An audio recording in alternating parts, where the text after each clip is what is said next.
While searching for a cure for a deadly virus, a scientist created a dangerous rain that made people scream in pain the moment they got wet. People started dying, and within days, entire cities began disappearing from the map one after another. This was all before everything truly began. A city university student named Simone. The girl was rushing to class for her exam when suddenly her father, Frederick, arrived and without warning grabbed Simone and put her into his car. "Let's take it." Simone's younger brother, Reshmas, and their mother were already in the car. Frederick became extremely nervous and without explaining anything, began driving at high speed. He was taking them toward a secret bunker deep in the forest, built by his company, Apollo. Meanwhile, the weather was rapidly worsening. It was cloudy, and it felt like rain could start any minute. At the same time, Frederick's speeding caused a serious car accident up ahead.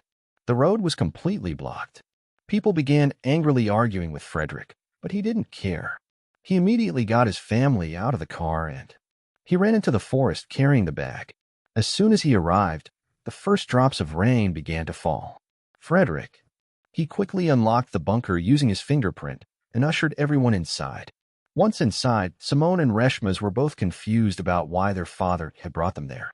What? The bunker was equipped with everything they would need: food, water, and even a dedicated air processing system meant to last for years. Simone was about to question her father when she suddenly. Frederick put on his protective suit and prepared to leave. He simply said that no one should leave the bunker until he returned.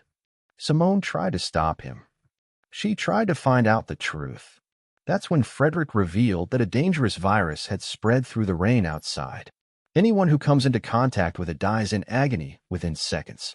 Frederick was the only person capable of finding a cure, so he had to leave immediately for the company. He had to go to the headquarters of the IOC. As he left, he told Simone to take special care of Reshmas, saying he could change everything in the future. Simone still tried to understand everything. He hadn't arrived, but Frederick had already left the bunker. A short while later, Simone opened the internet on her phone and saw the news. Sense was lost everywhere. Scenes of death, destruction, and panic filled the world. People were collapsing in the streets, screaming and dying in agony in the rain. Simone, fearfully, began talking to her brother. Then their mother told them they were safe for now. But whatever happened? Do not go outside. They were still talking when suddenly a loud knock echoed at the bunker door. Reshmas thought maybe their father had returned. His mother tried to stop him, but he refused and opened the bunker door. As soon as it opened, outside, a man drenched in rain collapsed. His skin was burning, and in agony, he tried to pull Reshmas out. But Reshmas's mother immediately pulled him to safety. She dragged him inside and pushed him away, then walked out into the rain herself. As the rain soaked her, she became infected and began to suffer. Even then, her biggest concern was, it was Simone and Reshma. She told them to take care of each other. Simone then went inside crying, closing the door and trying to call her father, Frederick. She tried, but her phone wouldn't connect to Frederick's, which only deepened her fear. At that moment, she heard Frederick's phone. He remembered Simone's words, telling her to act normal in front of Res Hiram. Simone steadied herself with that memory and began checking all the bunker systems. She discovered there were several other bunkers in the city being monitored by Apollo. The company had built it. Simone tried to contact the other bunkers, but to no avail. While going through the bunker's supplies, she discovered a radio. She took the radio and contacted a man hiding in the basement of his home. The conditions outside were extremely dangerous, and many people had to be taken to a nearby hospital. He was being transported to a hospital to save lives. Simone gave the man Frederick's number and asked him to call, but despite his efforts, Frederick couldn't be reached. He couldn't be contacted. Simone began to think Frederick might be dead, since survival outside seemed nearly impossible. Then suddenly, the city lights went out, and the entire city lost power. Simone lost a radio connection, leaving her alone in the bunker to care for Res Hiram. A week later, when Frederick still hadn't returned, Simone gathered the courage to leave. She put on a PPE kit and went to the bunker gate at night, only to be overwhelmed by visions of her mother dying. They became so real to her that she panicked and immediately ran back into the bunker. Reshmas also refused to let her go outside, fully aware the danger was far too great. A month passed slowly. During this time, Simone sometimes struggled to take care of Res Hiram, but she did her best to be a strong sister and look after her brother. Take care. She also learned about all the resources and systems inside the bunker. It was during this time that she remembered that some time ago, Reshmas had contracted a strange virus that no one understood. At that time, Frederick personally prepared an antidote and gave it to Reshmas. Later, Frederick's company also learned about the virus and asked him to submit a full report. Simone began to suspect that Frederick might have created the virus. It must have been. Almost 6 years had passed by now, but Simone still had no idea where Frederick was. Reshmas had also grown up and started going out to search for food. He wanted to go because they had very little food left in the bunker. Simone initially refused, but then decided to go out and assess the danger herself. It was necessary. At night, when Reshmas fell asleep, Simone decided to wear a PPE kit and leave the bunker. As soon as she stepped outside, she began to see visions of her mother. But this time, she composed herself and moved forward. Once outside, she saw her mother's body reduced to nothing but a skeleton. A deer stood nearby as Simone looked ahead. Several cars lay abandoned on the road, and the surrounding area was completely overgrown with jungle. Simone ignored it all and continued on her way toward her destination. She reached the hospital where people were being kept safe. Despite calling out several times, there was no response. Then, when Simone went inside, she saw. The scene was utter devastation. Everything lay in ruins, and bodies were scattered across the ground. Suddenly, a wolf appeared before her. Afraid for her life, Simone hid in a nearby room. After a while, when everything outside had calmed down, she slowly emerged and returned to her bunker. Once there, Simone immediately informed Reshmas that the situation outside was worse than ever. Now, if they wanted to survive, they would have to leave this place and go to another bunker located somewhere in the city. Hearing this, Reshmas went to the next. That same day, he decided to go out with Simone to find another bunker. They prepared to leave the next day and went to sleep. But suddenly something went wrong during the night. The bunker's oxygen levels began dropping rapidly, unknown to either of them. Within moments, Simone fell unconscious due to lack of oxygen.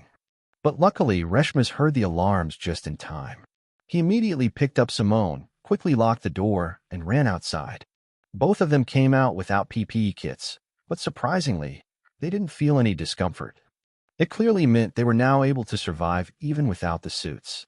He could have survived outside, but then suddenly some men held him at gunpoint. These were the same people who had seen Simone wandering outside earlier, and when they returned to the bunker, these same people cut off its oxygen supply so they could take both of them hostage and steal the ration inside. They locked Simone and Reshmas at gunpoint in an inner room and hid the food and supplies in the bunker. They began searching, but since Simone and Reshmas' rations had already run out, they found nothing there. Seeing this, their leader, Martin, became angry and confronted Simone. He locked Reshmas inside and started to leave. If he had stayed inside, he would have surely lost his life. So Simone took a glass of water. But she wrote that she knew where to find food supplies. After writing this, she deliberately tore the pad. It contained a map of the remaining bunkers. Martin now had no choice, as he had to get Simone and Reshmas out if he wanted his rations, because the others' locations were only in Simone's mind. Meanwhile, Martin caught sight of Simone and began to reminisce about his past. He begins to remember his time as a soldier. He was ordered to stand on a bridge and prevent anyone from leaving the city. Do not let them go outside to prevent the spread of infection. If you've made it this far, it means you're enjoying the story, so a like and a subscribe are in order. One day, while on duty, Martin spots a woman carrying her child trying to cross under the bridge. Martin tries to stop her. He fires several shots, but the woman doesn't stop. She bravely walks out of town. Martin had shown her mercy at that moment, so he didn't shoot her. A short while later, his comrades summon him to a nearby tent where all the soldiers are staying. There, Martin discovers the woman he once let go. She was actually infected, and since she left, many people in the tent had died from the infection. Martin is devastated to hear this. With the death of his last companion, his patience runs out. At that very moment, he resolves never to trust anyone again. He wouldn't, no matter what the circumstances. Survival was his primary rule now. After reflecting on these memories, Martin returns to the present. He arrives and flatly refuses to accept Simone's deal. But they have no food left, and they won't survive for long without food. Thinking this would help, Martin finally agrees to Simone's request. He frees Simone and Reshma's and takes them out with him. When Simone and Reshma emerge from the bunker after many years, they are both relieved to feel the air and light outside again. A glimpse of sunlight flashes before them. It felt nothing short of a miracle after being trapped for so long. A short while later, when Martin and his team arrive, after speaking with them, they learn that there is now such a severe shortage of food and water in the world that people are resorting to cannibalism just to survive. They are even killing and eating others. Hearing this, both Simone and Reshma's are shocked. Suddenly, another group appears in the distance. People are scanning the area with thermal sensor drones, searching for humans to capture and kill. Seeing this, Martin quickly covers everyone with aluminum foil. Their body heat is no longer visible to the drone cameras. But two other survivors are nearby. One of the girls runs and appears in front of Simone and the others. Simone wants to help the girl, but Martin flatly refuses, saying that helping a stranger could put their entire team at risk. In time, Simone, a girl on his team, begins to support him. Without a second thought, both of them follow the woman to save her life.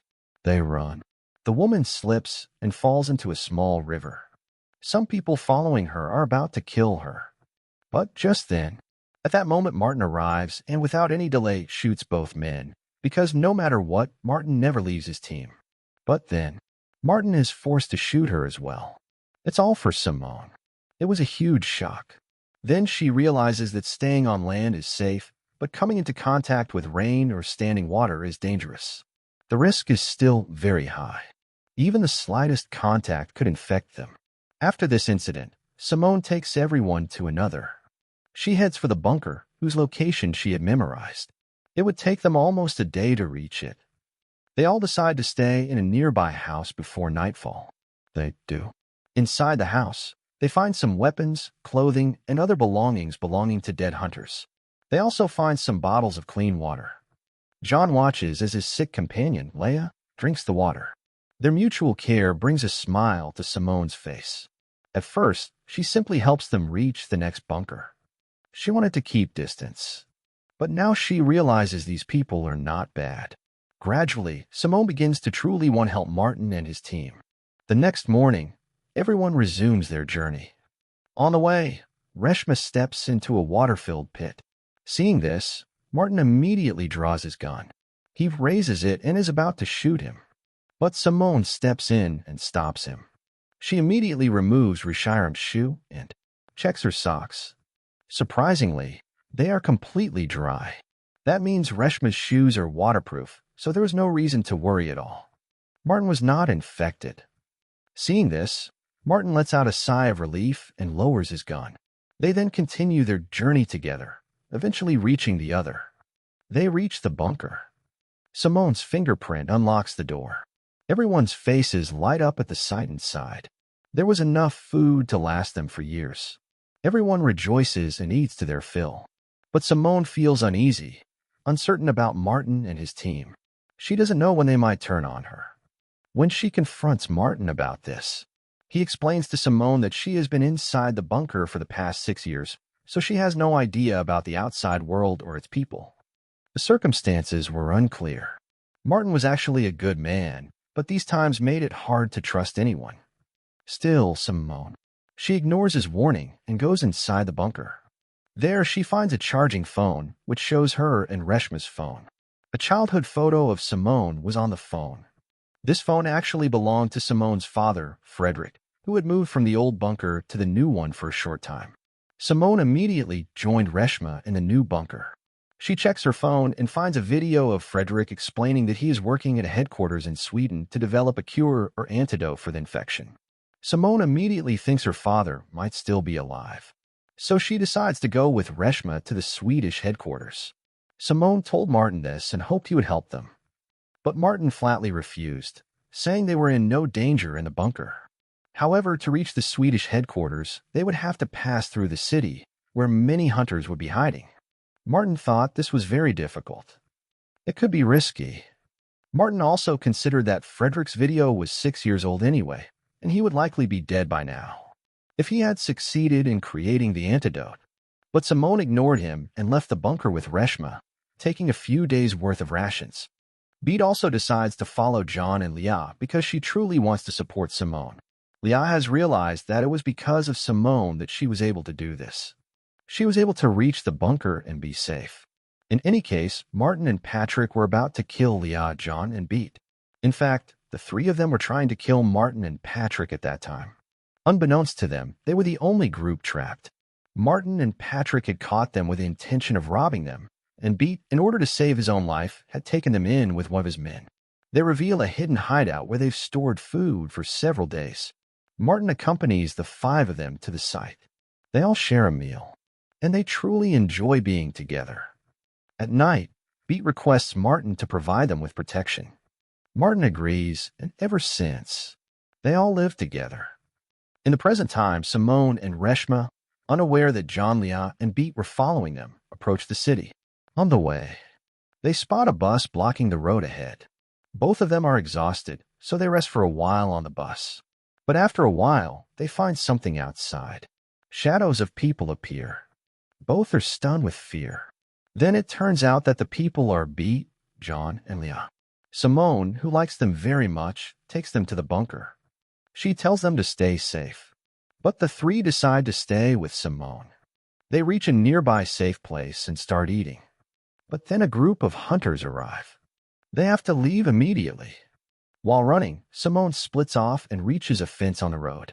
There were many missing persons posters. Simone felt terrible seeing this. On the other side of the net, she saw a small child who was alone. Rain soon began to fall. To know what will happen to them now, and whether they will be able to reach a safe place before the rain or not, please like and subscribe. See you in the next video.